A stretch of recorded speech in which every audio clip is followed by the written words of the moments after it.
الله الرحمن الرحيم الحمد لله رب العالمين الرحمن الرحيم مالك يوم الدين إياك نعبد وإياك نستعين اهدنا الصراط المستقيم صراط الذين أنعمت عليهم غير المغضوب عليهم ولا الضالين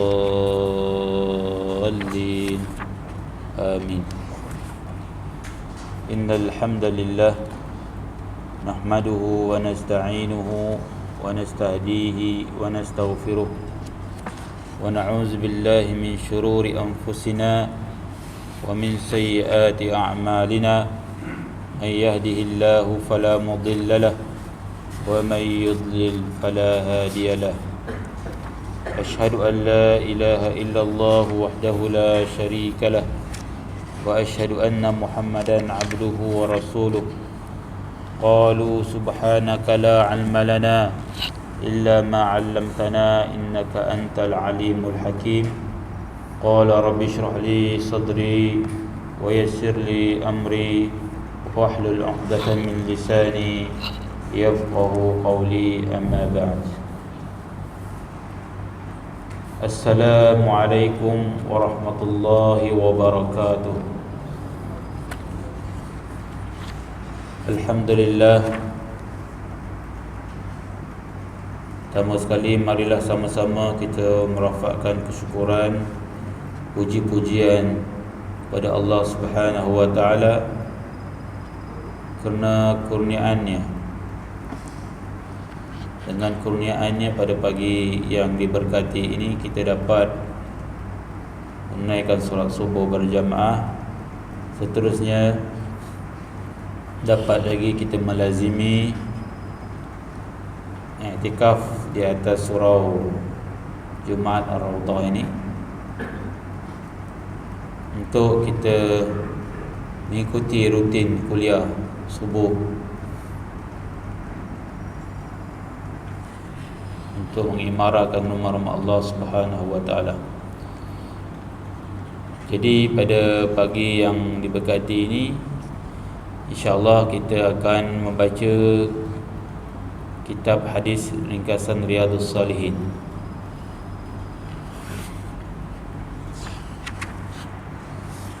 Semuanya saya dah tak apa ingat sampai mana surat 55.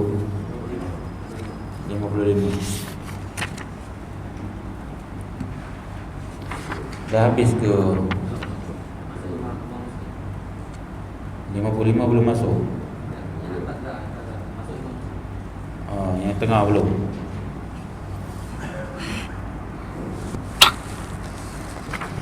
Ini yang kita bicarakan pada bab kelebihan solat dan memeliharanya serta ancaman keras bagi orang yang meninggalkannya. Muka surat 55, hadis yang kedua. Betul.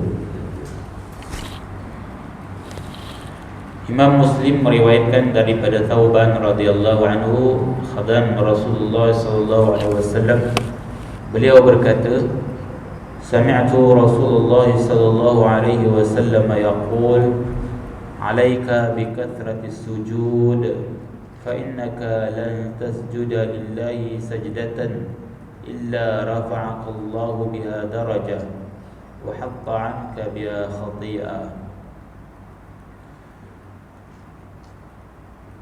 Kata Thauban radhiyallahu anhu, khadam Rasulullah sallallahu alaihi wasallam, saya mendengar Rasulullah sallallahu alaihi wasallam bersabda, hendaklah kamu memperbanyakkan sujud kepada Allah. Sesungguhnya kamu tidak melakukan sekali sujud, melainkan Allah akan meninggikan darjat bagimu dan menghapuskan dosamu melalui sujud tersebut. Ini fadilat memperbanyakkan solat. Sujud sini maksudnya solat lah. Hanya dalam solat itu ada sujud ya. Jadi memperbanyakkan solat-solat sunat, tambah lagi solat-solat wajib. Solat wajib betul-betul kita fokuskan, tinggikan kekhusyukan kita, dalaman kita, kerana disebutkan dalam hadis ini tidak ada satu sujud pun yang kita lakukan kepada Allah Azza wa Jalla melainkan Allah akan tinggikan darjat. Tinggikan darjat ni kita tak nampak, benda gaib, ya. Tapi kalau orang yang ada iman, dia tahulah tinggikan darjat tu bagaimana. Darjat di sisi Allah. Kadang-kadang bukan darjat di sisi manusia. Kita bukan mengejar darjat di sisi manusia, tapi yang penting darjat di sisi Allah. Tidak ada artinya kalau kita ini mulia di sisi manusia, orang menyebut nama kita, orang memuji kita, tapi tidak mulia di sisi Allah Subhanahu wa taala. Ini paling rugi. Sebab akhirnya kita akan kembali kepada Allah Azza wa Jalla. Allah yang akan membalas segala amal-amal kita. Jadi pastikan setiap amal ibadat kita lakukan penuh khusyuk kepada Allah Ta'ala, penuh penghayatan. Dan sujud betul-benar kita sujud kepada Allah. Bukan sekadar kita melakukan ritual solat kita, tapi benar-benar kita ikhlas sujud kepada Allah SWT. Kerana sujud yang ikhlas, sujud yang benar-benar mengesakan Allah Subhanahu wa taala, mengabdikan diri pada Allah Taala, yang akan dinilai sebagai sujud yang diterima oleh Allah Subhanahu wa taala, sujud yang diberikan darjat kepada Allah Taala. Wa hatta 'anka biha khati'ah, dan Allah juga akan menghapuskan dosamu melalui sujud. Kita dah bicarakan segala amalan yang mengikut sunnah baginda Nabi SAW, pasti Allah Ta'ala akan menghapuskan dosa-dosa kita. Dalilnya datang pada Quran juga. Memang Allah Subhanahu wa taala, qul in kuntum tuhibbunallaha fattabi'uni yuhibbukumullah wa yaghfir lakum dzunubakum. Katakanlah wahai Muhammad kepada mereka, kalau kamu mendakwa mencintai Allah, maka ikutlah aku, ikutlah sunnah Nabi ku, sunnah Nabi SAW. Kalau kita banyak lagi ikut sunnah Nabi, Allah bagi balas, wa yaghfir lakum dzunubakum. Dengan sebab kamu ikut ajaran yang benar daripada baginda Nabi SAW, Allah akan ampunkan dosa kamu. Bukan saja Allah angkat darjat, tapi Allah akan ampunkan dosa.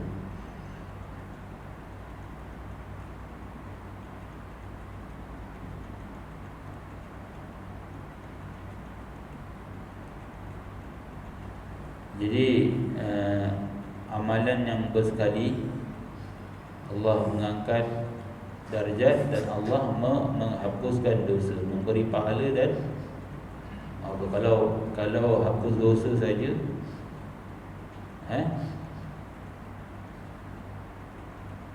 kalau hapus dosa itu saja, itu pun dah besar dah. Tetapi Allah Ta'ala bagi dua, Allah memberi pahala, mengangkat darjat kita. Itu kelebihan juga. Memperbanyakkan sujud. Kerana sujud, kesan sujud yang banyak adalah Nabi SAW boleh memberi syafaat kepada kita di hari kiamat, pada hari yang tiada naungan melainkan naungan Allah SWT. Yauma la zilla illa zilluh. Di antaranya orang yang memperbanyakkan sujud.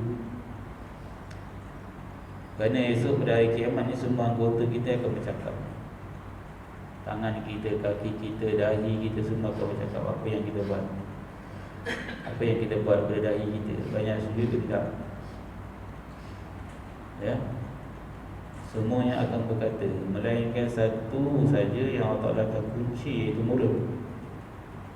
Al-yawma nakhtimu ala afwahihim wa tukallimuna aydihim wa tashhadu arjuluhum bima kanu yaksibun. Pada hari akhirat ini kami akan kunci mulut-mulut mereka. Kerana mulut ni kira nak menipu, sampai sana pun menipu lagi. Tapi panca indera yang lain, anggota badan yang lain akan bercakap apa yang kita buat. Tangan, kalau tangan kita banyak bertasbih, dia akan beritahu siapa bertasbih. Kalau tangan kita ambil hak orang lain, menzalimi orang lain, mukul orang lain, dia juga akan bercakap. Dahi kita pun sama. Kalau kurang sujud, dia akan bercakap aku kurang sujud. Kalau dahi yang banyak sujud, dia akan bercakap Tuanku ini banyak sujud.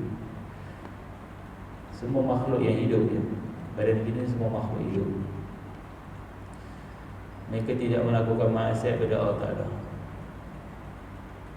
melainkan tubuh badan kita ini, siapa yang perintahkan tubuh badan kita ni? Hati kita. Sebab Nabi kata, ala, sesungguhnya di dalam jasad kamu ada satu segumpal daging. Kalau baik-baiklah dia, kalau rosak-rosaklah dia, itu hati kita. Hati yang akan memerintahkan semua.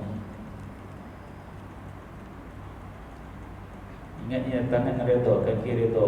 Mereka, dia hanya mengikut apa arahan kita. Kita diberi pilihan untuk apa buat saja di dunia. Tapi esok dia akan report ni. Semua ni akan lapor pada Tuhan. Jadi ini semua amanah Allah Ta'ala beri. Kita jaga, pelihara betul-betul. Terutama sekali anggota badan yang dekat dengan kita. Jaga sungguh-sungguh. Banyak buat amanah. Daripada apa yang ada pada kita, pastikan kita dapat pahala dengan ini. Imam Muslim meriwayatkan daripada Rabi'ah bin Ka'ab al-Aslami radhiyallahu anhu, seorang khadam Rasulullah sallallahu alaihi wasallam.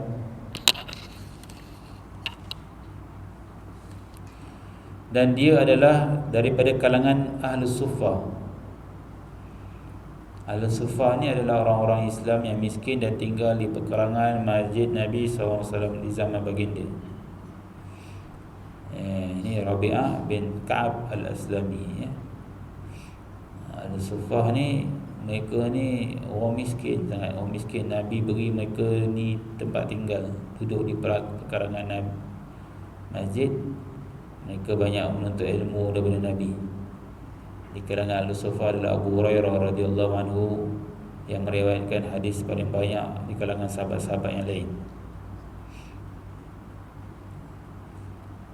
Beliau berkata, kuntu abitu ma'a Rasulillah sallallahu alaihi wasallam fa'atihi biwudu'ihi wa hajatihi faqala salni faqultu as'aluka murafaqataka fil jannah qala aw ghayra zalik qultu huwa zak qala fa'inni ala nafsika bikathrati sujud.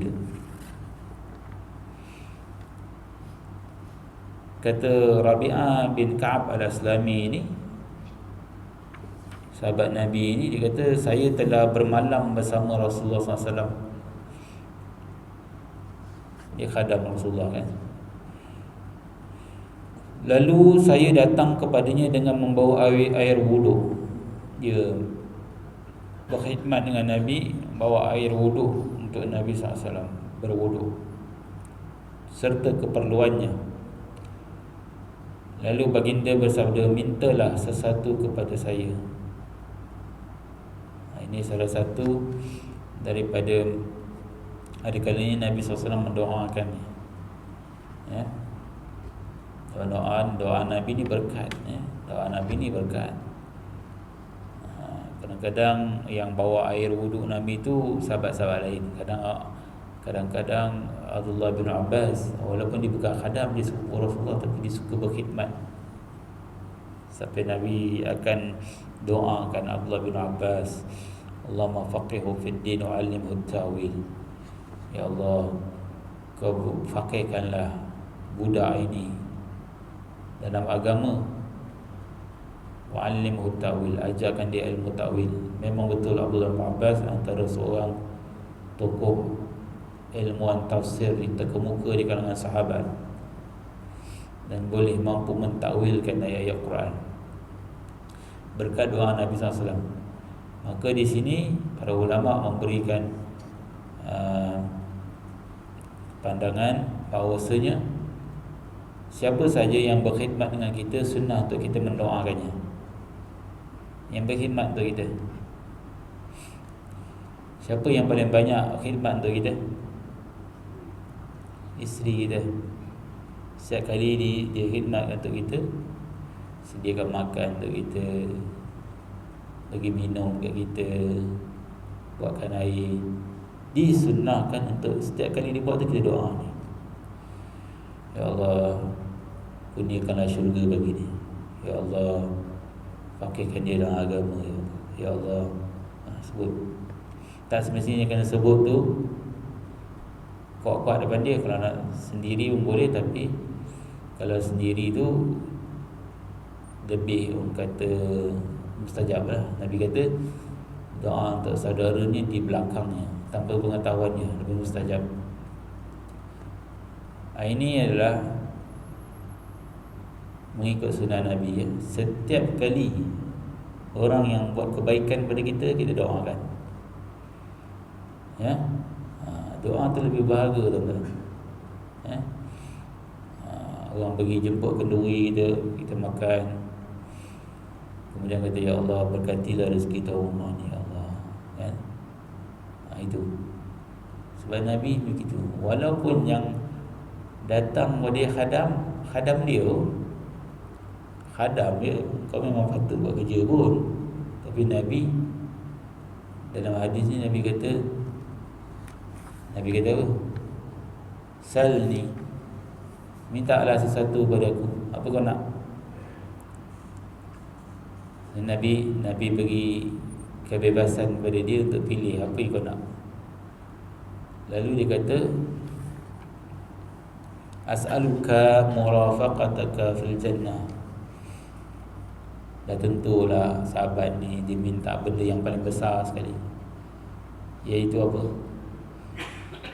Saya memohon kepada Tuhan untuk menemani Tuhan di dalam syurga. Mintalah aku ni dapat masuk syurga, dan minta syurga tu dapat bersama engkau.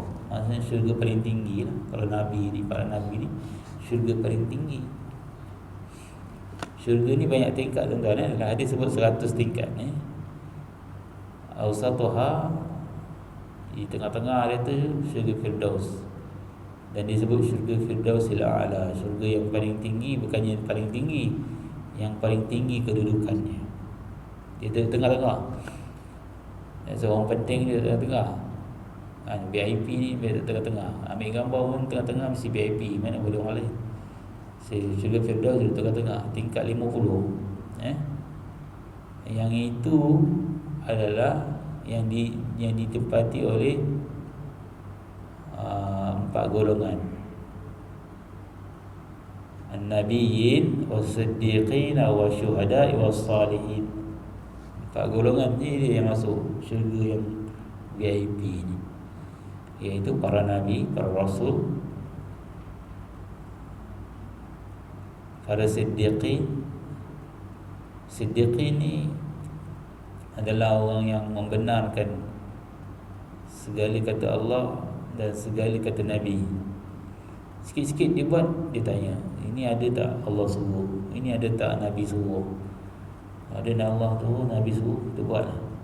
Semuanya dia membenarkan, hanya merujuk kepada sumber agama. Ini siddiqin. Wasyuhada, orang mati syahid. Wassalihin, orang salih, banyak beramal salih. Wa hasuna ulaika rafiqa. Mereka ni sebaik-baik teman, serapat-rapat teman. Bila rapat duduk satu level. Mudah-mudahan Allah Ta'ala kurniakan kita mendapat syurga yang paling tinggi ni ya. Adkhilna al-jannah wa ma qarraba ilaiha min qawlin aw amal. Allahumma inna nas'aluka al-jannah wa ma qarraba ilaiha min qawlin aw amal. Ya Allah, kurniakanlah kami syurga, syurga yang tinggi ni, syurga Firdaus, dan kurniakan kami apa-apa saja yang boleh mendekatkan kami dengannya, sama ada daripada perkataan dan amalan kami. Antara perkataan, banyak mendoakan orang, ya, banyak memberikan khidmat kepada orang, ya, buat amal kebaikan. Kadang-kadang orang yang beri servis kat kita tu, dia mungkin tak sempurna kan. Buat air pun kadang-kadang tak cukup manis. Doa dulu, lepas doa baru cakap. Cakap pun berpada-pada lah, janganlah sampai kita tak ada penghargaan langsung.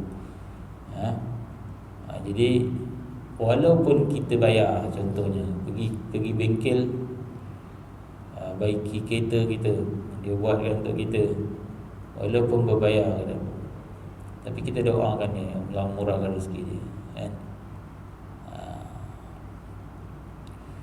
Jadi dia minta apa? Saya memohon kepada Tuhan untuk menemani Tuhan di dalam syurga. Itu permintaan yang besar, ya. Dia tak minta harta dunia.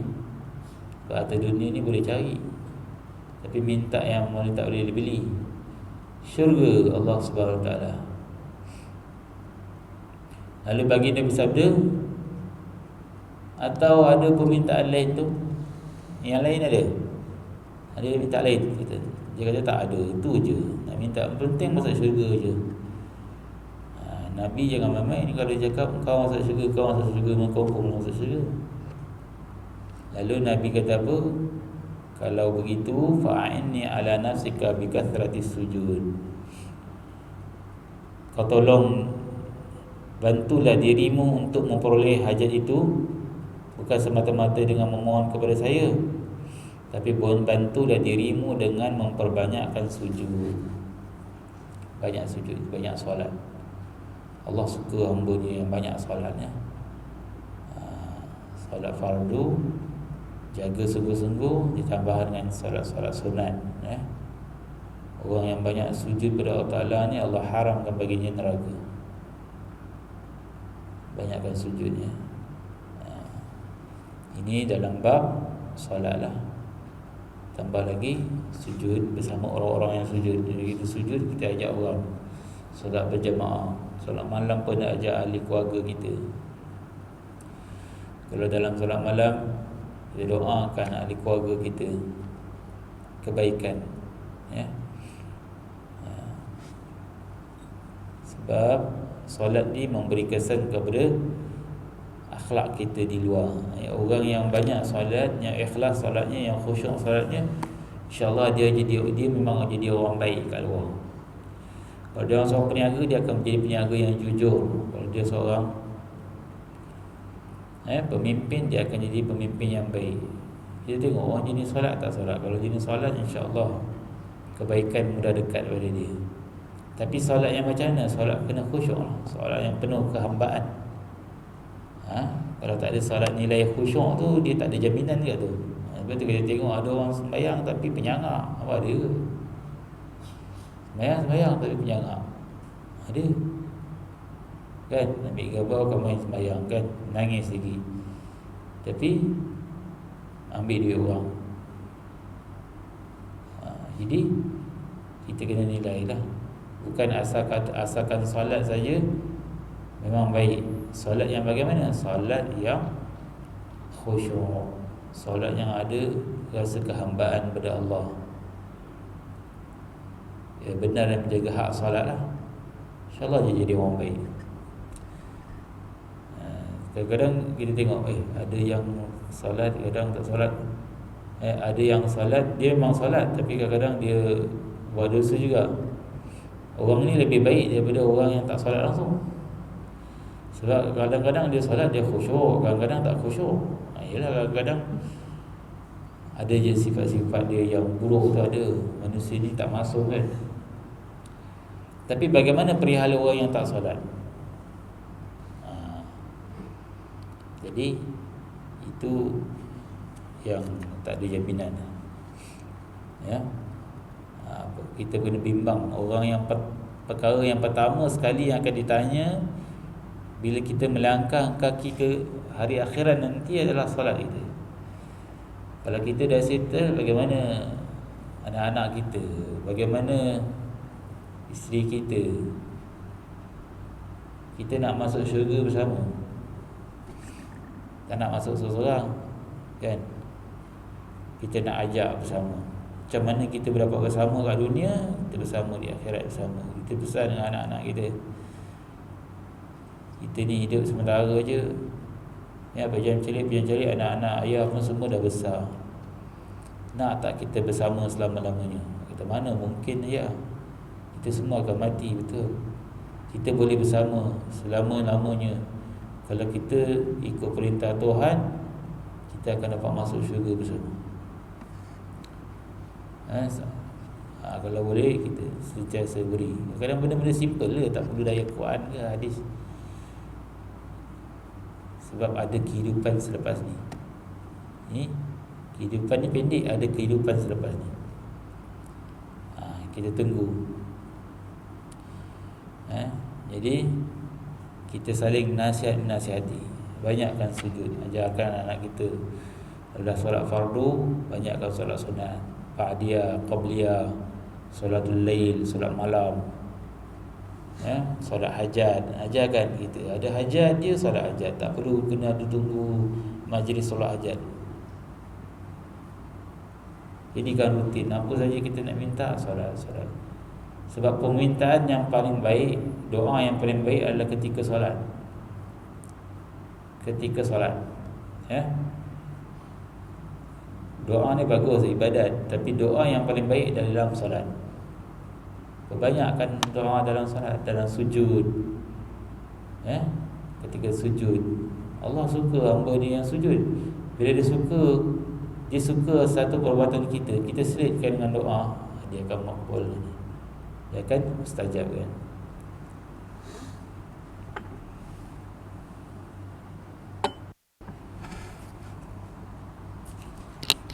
Kemudian tajuk seterusnya tentang azan. Itu termasuk dalam bab solat juga.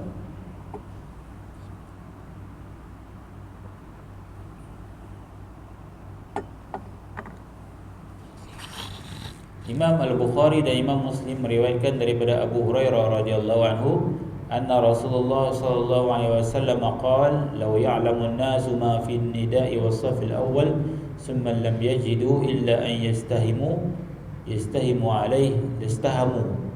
Walau ya'lamuna fi at-tahjir, lastabaqu ilayhi. Walau ya'lamuna ma fi al-'atamati was-subhi, la atawhuma walau habwan."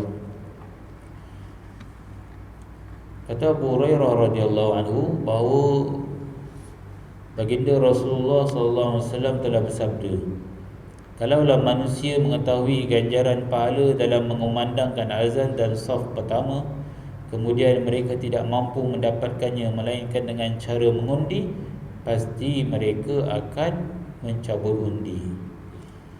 Sekiranya mereka mengetahui betapa besarnya pahala datang awal untuk mengerjakan solat di awal waktu, pasti mereka akan berlumba-lumba untuk menunaikannya. Sekiranya mereka tahu betapa besarnya pahala solat Isyak dan subuh berjamaah, pasti mereka akan datang melakukannya walaupun dalam keadaan habuan, merangkak. Ini hadis yang menjentik hati kita berkenaan dengan ganjaran yang Allah tutup, dan Allah dia adalah satu perkara yang gaib, tapi Nabi bagi tahu, kalau kamu tahu, kamu akan sanggup buat. Iaitu antara dia sebut tu, pertama dia kata pahala bagi mengumandangkan azan. Kalau kita tahu pahala orang mengumandangkan azan, orang akan datang awal berebut untuk azan. Sebab orang yang datang azan ni mestilah dia yang paling awal, betul? Mestilah dia datang paling awal. Mana boleh orang muazzin datang lambat. Dia nak kena azan dulu, kan? Jadi kalau kita ni tahu kelebihan dia, kita akan berebut nak jadi tukang azan.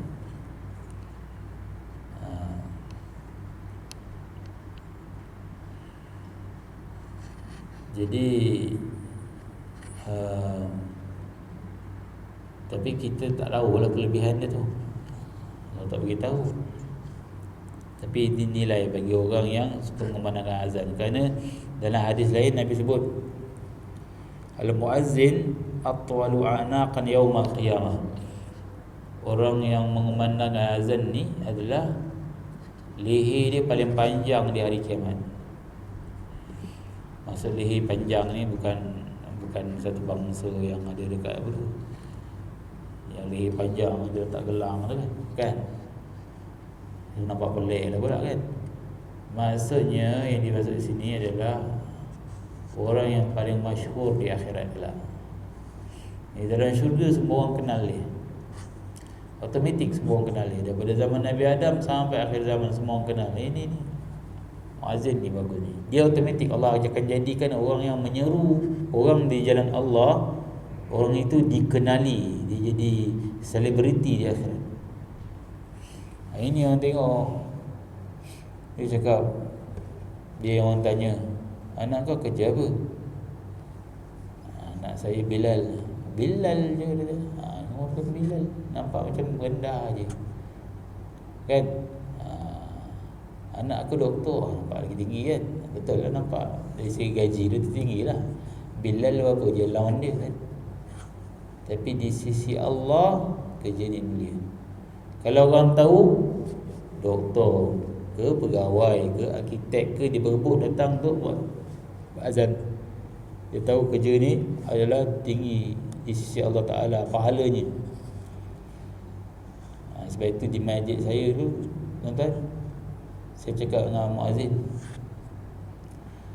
awak ni dilantik jadi muazzin, tapi kalau ada orang willing nak azan, awak bagilah.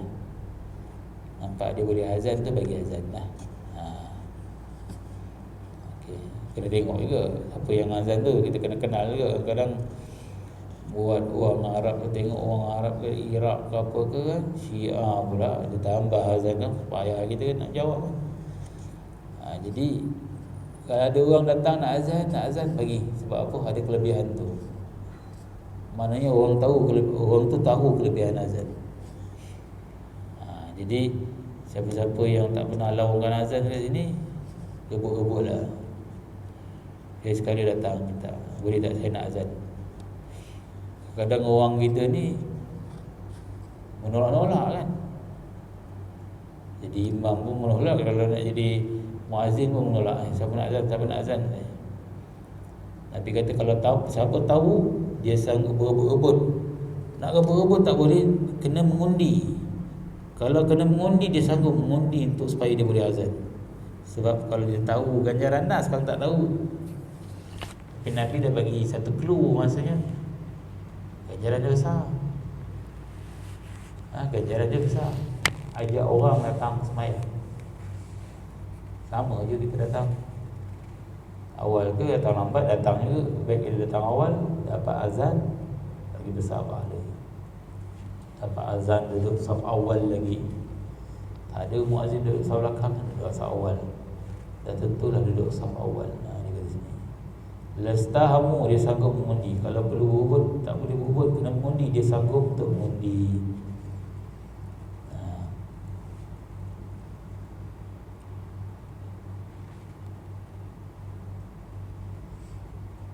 Walau ya'lamuna ma fi tahjir lastabaqu ilaih. Sekiranya mereka meyakini betapa besarnya pahala datang awal untuk mengerjakan solat di awal waktu, mereka akan berlumba untuk menunaikannya. Solat di awal waktu, inna salata 'alal mu'minina kitaban mawquta. Sesungguhnya solat ini diwajibkan kepada orang mukmin, orang beriman, pada waktu-waktu tertentu. Dan Nabi sebut antara amalan yang terbaik adalah solat pada waktunya, pada awal waktu, bukan di hujung waktu. Masuk je waktu, ingat nak sembahyang. Dia asalkan dalam waktu tu dia sah kan. Hujung waktu pun sah juga, lepas lah kita. Tapi yang paling baik adalah awal waktu. Kalau orang tahu solat awal, ganjaran awal solat di awal waktu, dia akan solat di awal waktu ni adalah solat di masjid lah, di surau. Dia dah tentu dia solat awal waktu, mana dia dah hujung waktu. Jadi datang ke surau, datang ke masjid. Rutin kita pergi surau, kita masjid harian tu, 5 waktu tu, Allah akan angkat darjat kita, ya. Allah akan sediakan kedudukan yang baik bagi kita disebabkan hadis ini. Tengok yang Nabi sebut, orang sanggup berlumba, ya. Macam mana tuan-tuan? Kalau kita pergi umrah, kan? Umrah, ada orang dia akan kenang kualiti ibadat dia yang paling baik bukan di Malaysia tapi di sana. Ketika mana dia buat umrah dulu, tengok tak, belum azan lagi kita dah sampai ke masjid kan. Memanglah ustaz, masa tu kita tak kerja, memang tunggu buat umrah je. Sebenarnya boleh, kita je bagi alasan nak dapat masuk Raudhah tu kan. Kemain awal lagi datang. Sekarang ni kena ada tunggu kena daftar, tunggu giliran. Kalau dulu sebelum Covid tu, pukul 3 pagi je dah buka, berlari orang masuk pukul 3 pagi, belum subuh lagi. Datang awal semata-mata kan. So kita bayangkan, sebenarnya ganjaran tu Allah tak nak beri kat mana-mana saja, beri kat sana je. Datang awal. Kita mesti, saya belajar NLP kan. NLP ni ilmu Mak Saleh, perkenalkan, tapi saya bermanfaat. Kalau kita ni ada rasa malas nak buat sesuatu, kita rasa malas, kita kena ingat, kita kena bayangkan situasi yang mana kita paling rajin ketika itu. Jadi dia punya semangat tu akan datang. Kita kena ada bayangan tu. Kita bayang sifat keberanian tu meresap kat semua badan kita. Nanti kita akan jadi rajin. Itulah. Sebenarnya baca indera kita ni, kita ada kebolehan kita, pendengaran,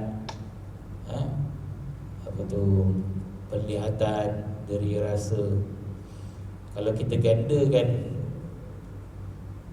deria yang ada pada kita ni, kita boleh mencapai sesuatu dengan baik. Semuanya dalam minda kita saja, minda separa sedar kita. Kalau kita tetap kita malah-malah lah kita. Tapi kalau kita cakap kita boleh, kita boleh buat, insya-Allah. Kadang-kadang orang belajar kitab susah ni, memang susah lah. Tapi kalau kita kata kita boleh buat, insya-Allah. Dan kita fikirkan situasi di mana kita paling rajin buat amalan. Contohnya masa kita buat umrah lah contohnya.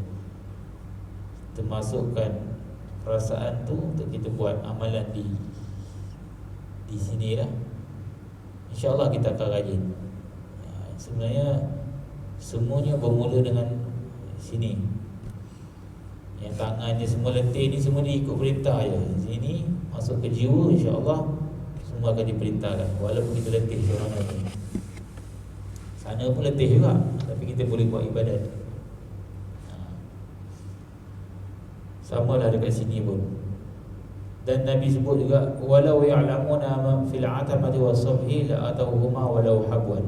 Kalaulah seorang kita tahu tentang pahala solat isya dan subuh berjemaah, pasti mereka akan melakukannya walaupun dalam keadaan merangkak. Apa sakitnya merangkak ni tuan? Adakah orang datang merangkak subuh? Ada orang masuk viral kan video orang-orang yang kelainan upaya ni kan. Dia nak datang ke saf awal tu, siap berguling-guling, kaki dah tak ada. Allah, orang yang kelainan upaya begitu ni, kurang upaya tu pun sanggup bersusah payah untuk datang ke surau dan masjid. Jadi kita insaf lagi lah. Kita tengok video itu dah banyak kali dah, tapi kita pun kadang-kadang ada sifat terleka juga. So Nabi cakap betul, semua pada jiwa kita. Kalau jiwa kita yakin tentang ganjaran yang Nabi sebut, kita akan sampai. Tapi kalau tak apa yakin, tak sampai. Semua keyakinan ni dia. Lidah ni kadang bohong ya. Betul, Nabi cakap semua betul, tapi hati dia berdoa balik je tu, nafsu kita. Kalau waktu kita belajar, sebagai kita iman kita tinggi, masa tindakan ni dah rendah balik. Itu je masalah tu. Jadi kita kena rekod, kena simpan dalam memori kita. Apa penyakit sampai merangkak? Orang kena gaut pun jalan tu uyung ayam, boleh dia berjalan,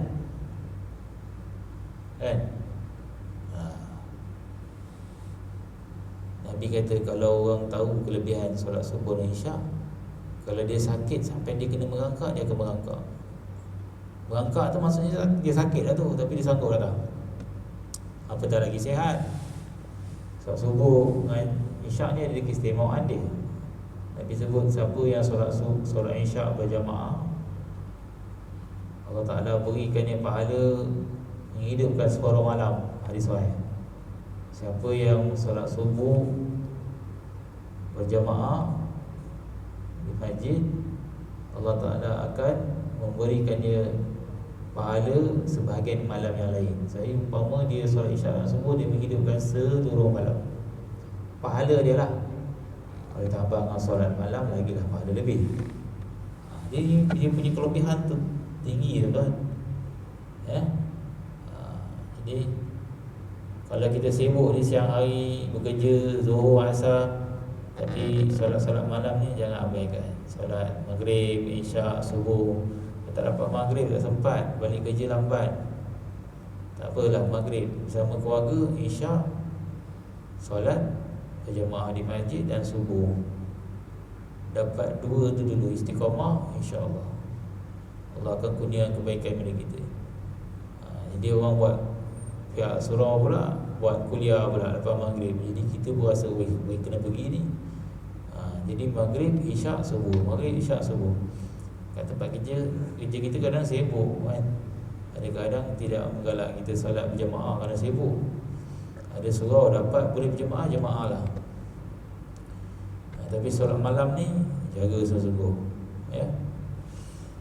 Okey, sekadar itu saja tuan-tuan. InsyaAllah kita akan kongsi lagi hadiah-hadiah yang lain pada si kuliah yang akan datang. Mudah-mudahan Allah Ta'ala beri yang kita keberkatan dalam majlis kita ini, walaupun seketika.